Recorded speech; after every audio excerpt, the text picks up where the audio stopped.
Could it be that even if I save up, I still can't afford to raise cattle? My name is Tom. I'm 60, and I'm an office worker who was transferred to HQ from a branch that's hidden in the mountains. I'm gonna work as hard as I can in the city from now on. However, is that how you're curious about where I came from? Of course! I've never been away from the city, where there are a lot of bugs, mountains, and rice fields. I'm sure there was only one bus or train per day. It almost sounds legendary, and I wish I could see what it's like. Well, it's a very peaceful town. Have you ever heard of a welcome party for someone who's newly joined the team? It's what the city people do. Well, I'm in charge of arranging that party since I've been born and raised in the city. Oh, that's great to hear. I got lost, but I managed to get here somehow. I'll sit in the very corner. I guess all you had in the mountains are mountain vegetables and bulky TVs. I'll take you sightseeing in the city some other time, so I hope you look forward to it. You've never seen any big buildings before, right? I see. I'll be looking forward to learning the mannerisms in the city. Huh. Oh, I think you're in the wrong spot. The wrong spot? Who told you to sit there? Well, who the heck are you? This space is rented out for guilty motors. You're not allowed in here. Excuse me? I'm the secretary of the chairman at Guilty Motors. Secretary of the chairman? Why is the secretary of the chairman here? Please don't put yourself in the corner. But then, I heard that this is the proper mannerism in the city. That's not true. Mannerism is common across nations. Why are you so concerned about Tom? Why not? Isn't it only natural for the secretary to be concerned about the chairman? What? Mr. Tom is the chairman of our company. Huh? What? Hold on a second. That can't be possible. Tom was transferred over as an assistant manager. That's only his secondary position. That's cheating. Why is he playing Zorro? I'm not sure what you're talking about. I'd like you to come to his office tomorrow morning so we can talk about this. Oh, no! So, is it true that you were being rude to Mr. Tom? Of course not! I would never do anything like that! Carla, the secretary, reported everything to me. That was just a small surprise to warm up the party. I was trying to make Mr. Tom smile by telling a funny joke. Mr. Tom said that he was told it was the proper mannerism to voluntarily sit at the corner of the room. Yeah, that's the vibe I felt from you. What are you talking about? I was asking you to sit in the middle of the room in the beginning. No, when I tried to sit in the middle of the room, you took that seat. Tokichiro Kinoshita made sure to warm up the sandals for Nobunaga Oda, right? That's what I was doing. Were you trying to warm up his seat? That's kind of gross. That's how much I wanted to welcome Mr. Tom. Well, that's very impressive and thoughtful of you. If only it were true. It's true, Carla. Yes, I went ahead and researched a little about Charles. Charles has a tendency of wanting to sit in the middle of the room. Stop reporting as if you're commenting on a wild animal. This is data that we got from your subordinates. They're facts. I'll admit it. You guys just want me to admit it, right? But then I'm the one who deserves to sit in the middle of the room. You're so prideful. Of course! I'm only telling the truth. Mr. Tom is where he is today because he never had to be in the city to compete with others. But he had no one to compete with because he was in the countryside. Hey, you better watch what you say. It's okay, Senegal. He seems to have his opinions, so why don't we hear him out? As long as you say so, sir. I admire your openness to hear others' opinions. You were able to become the chairman, not because you were talented with what you do, but it was because you were in the branch that's hidden in the mountains. Make sure you get that right.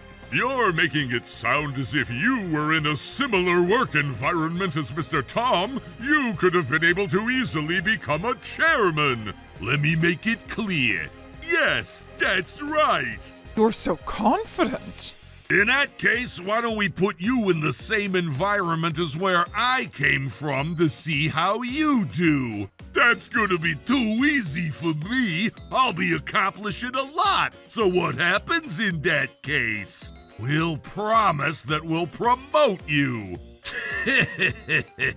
That's not enough. I'm about to accomplish more than you when I'm placed in the same environment as you. I should at least be guaranteed to be your successor. You better cut this out. You're not nearly going to... Well then, I can make that promise. Yay! Are you sure about this, sir? Sure, I'm not taking back my words. Make sure you remember what you promised.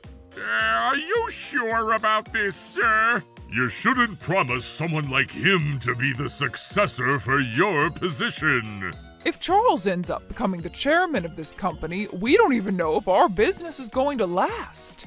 I'm on such a strong momentum. At this rate, I might end up becoming the chairman in a matter of a few weeks after I'm transferred. I was panicking at first, but I turned trouble into an opportunity. My name is Charles, and I'm gonna be in charge of the factory. I'm from the HQ in the city, and I know everything. Don't hesitate to ask me questions if there's anything you're unsure about.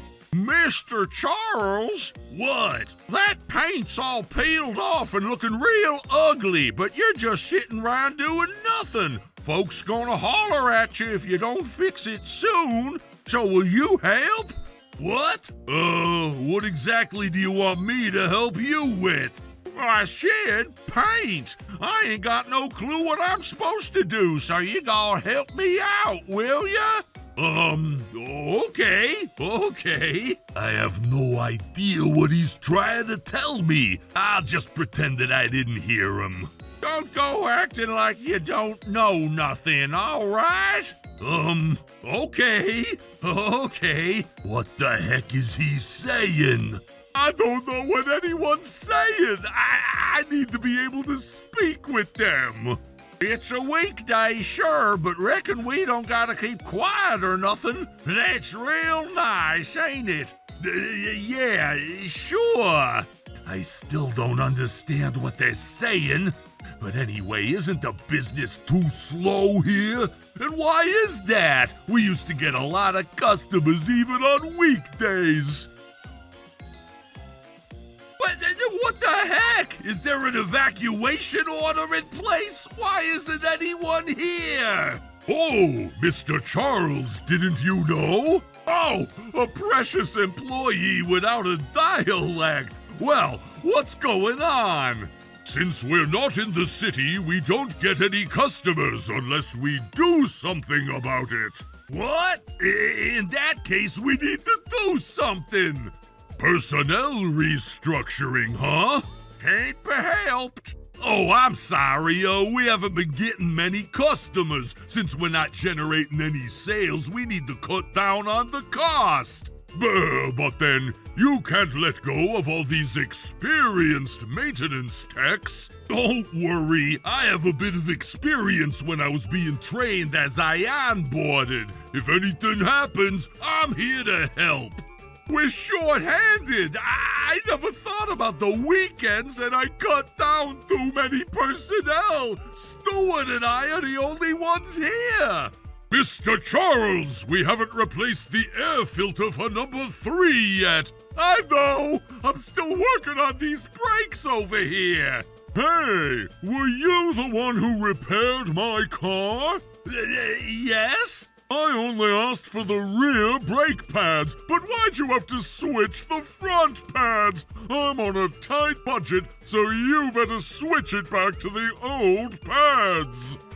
Stuart, can you handle this for me? What? No way, I still have 8 more vehicles to work on. But please! Oh, it seems like someone's in trouble.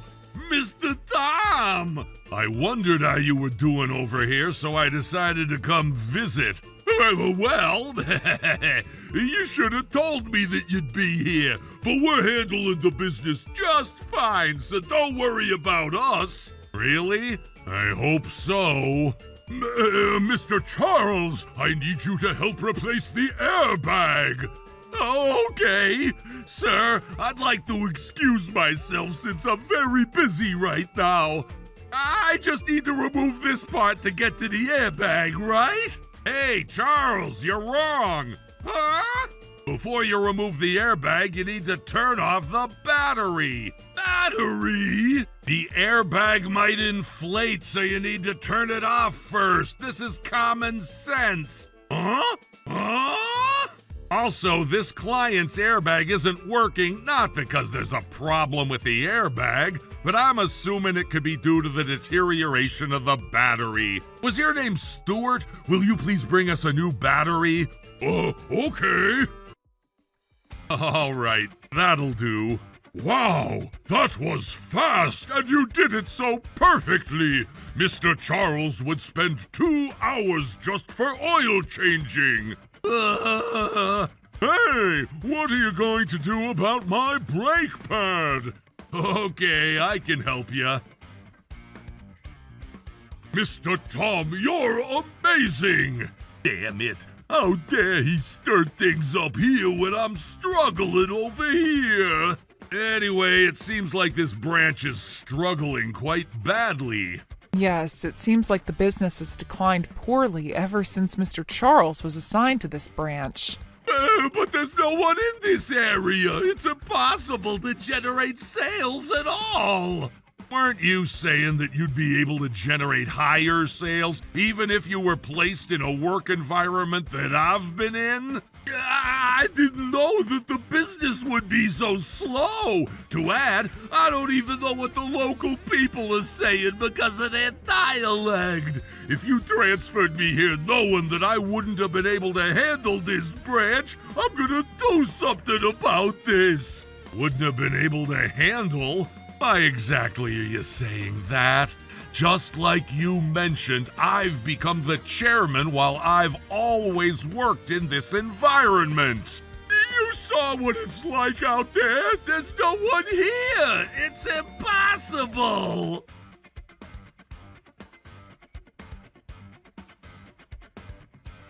What? See, it wasn't impossible. Mr. Tom, impressive.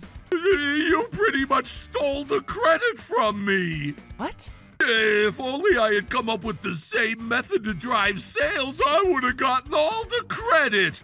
I'm not going to admit it. I'm going to file a complaint to the board members from the HQ.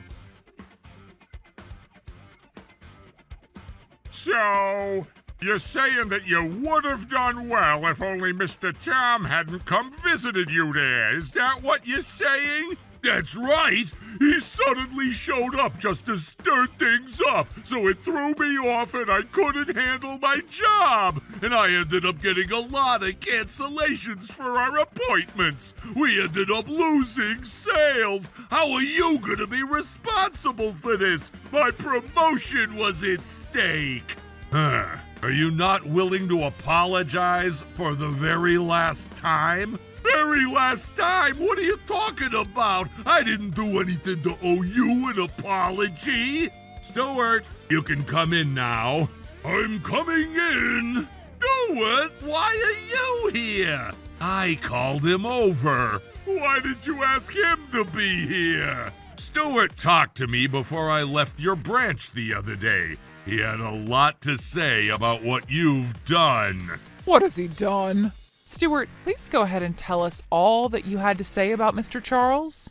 Yes, Ever since Mr. Charles was assigned to our branch, everything was a mess. You don't have to say anything, Stuart. No, I've had enough of you, and I'm going to say what I need to say. Mr. Charles laid off a large number of my colleagues, saying that we weren't driving enough sales, and he elected himself to assist with repairs because we were short-handed now, but he could never get a single repair done, and he's made mistakes. We ended up receiving complaints because of him, and things were just terrible. That's ridiculous. I can't believe you cut down on the repair techs just to cut down on the costs. What a height of folly! I thought everything would be okay if I handled those tasks. Everything would be okay? Nothing was okay. You even said it yourself that you've only been trained during your onboarding.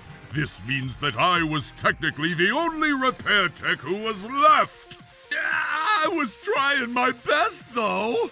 And after trying your best, you ended up with a misdemeanor. I had no misdemeanor. Stuart is lying to all of you. We've already done our research regarding your unlawful repair. What? According to Stuart, you've been deliberately causing mechanical failure. That can't be possible. I'm not letting you give any excuses. I've been a repair tech for a long time, and I've seen it with my own 2 eyes. I won't go into too many details since there are so many, but we've been receiving complaints filed by the clients to the HQ as well. What did he do, for example? He would hammer in a nail into the wheel. Oh my goodness! How dare you do that to our customer's car? That is absolutely unforgivable. I had no choice. We were hidden inside the mountains and we weren't getting any customers. In order for us to drive more sales, I had to make sure they had to repair their vehicles. There were different methods to drive foot traffic, and I demonstrated how things work over there, didn't I? I couldn't think of any, so what was I supposed to do? You declared to all of us that you'd be able to accomplish more than Mr. Tom if you were to be placed in the same environment as where he came from. I thought things were going to be easy compared to the cities. But it didn't turn out that way, did it? That's right. That's why I had no choice. You had other choices than to cheat your customers like that. Why didn't you talk to us the moment you felt that you weren't going to handle that branch? I couldn't do that. I know that I'm a lot more talented than Mr. Tom. If you weren't able to handle it, doesn't that make you of a lesser talent? Shut up! Well, whether you're more talented than I am is not the problem here. Are you saying that because you're willing to forgive me? No, I'm not forgiving you no matter what. What? Why? Look, Charles, you've committed something that you should never have done as a person who works for the automobile industry. Our company will be taking a huge loss, but we'll go ahead and speak with the press to publicly apologize for this matter. Of course, Charles, you're going to be there with us. I'm not going to do that. This wasn't my fault. This was all your fault, Mr. Tom. Why are you trying to blame me? I know that I'm right. You knew that I've never been away from this city, and you never told me how I was supposed to drive sales inside the mountains. What? To add, I was born and raised in the city. The mountains weren't where I was meant to be. But you didn't even care to think about that. This is all your fault. I see. Besides, this is all happening because you didn't tell me that you were the chairman to begin with.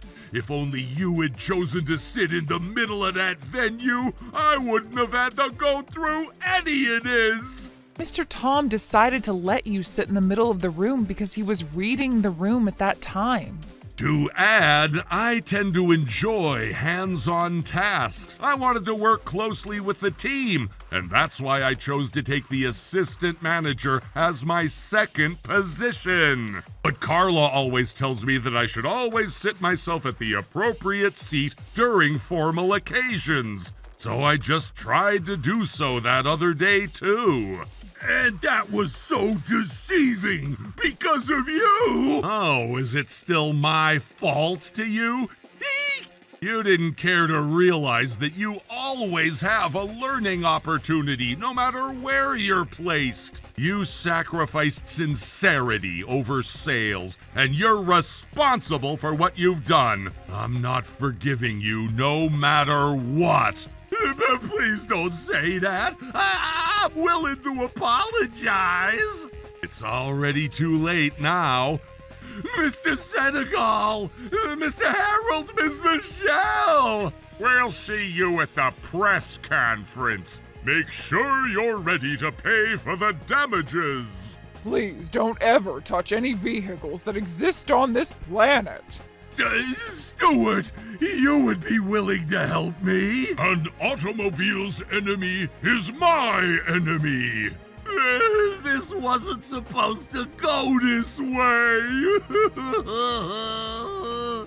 Charles was crying like a baby during the press conference that he was practically forced to join. But neither the media nor the public forgave what he had done. He resigned from the company after being found liable for the damages. Since this turned out to be a huge incident, his wife ended up breaking up with him as well. He tried to look for a new job within the automobile industry, but faced challenges for obvious reasons. He currently works for a chicken farm in the countryside. And Alan! Whoa! What are you doing here, sir? Wanna go to the casino with me? I've been going on my own because I don't have any casino friends. Sir, you're not allowed to corrupt a good citizen like that.